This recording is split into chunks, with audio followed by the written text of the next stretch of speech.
by Dharma Recording Studio.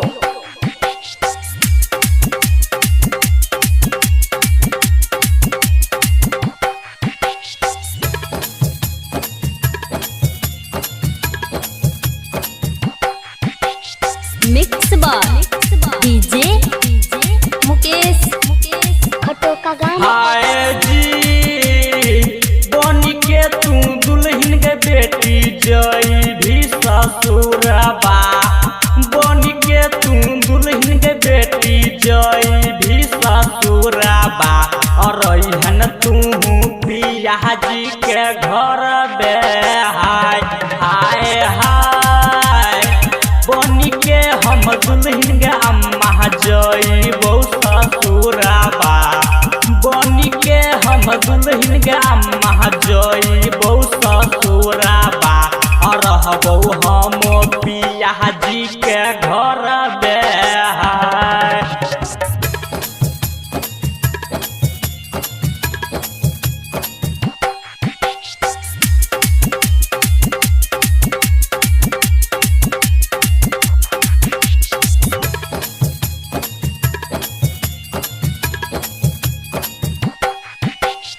Mix by DJ Mukesh खटो का गाना। हाय जी 16 बरिसवा के बेटी तोहरा के पोसानी। 16 बरिसवा के बेटी तोहरा के पोसानी। आज के जे दोसर के तू घर बे। हाय हाय जी 16 बरिसवा के अम्मा हमरा के पोसानी। 16 बरिसवा के अम्मा हमरा के पोसानी। आज के जेबौ दोसर के हम घर बे।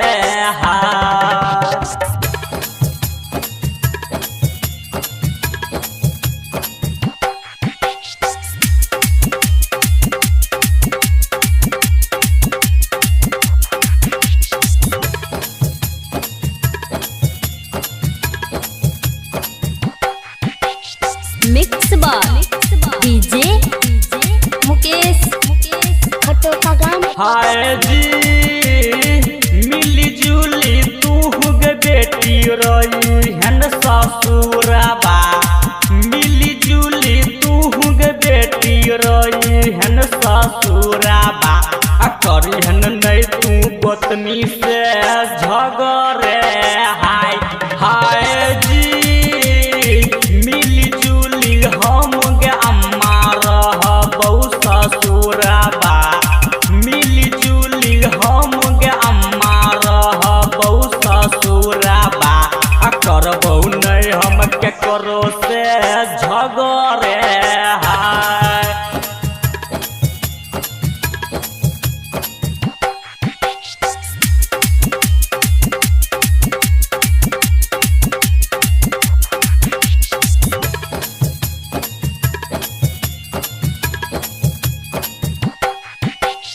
मिक्स बाय DJ मुकेश खटो का गाना। हाय जी गाबी गाबी कहो बेटी भागवत बेली टोलिया।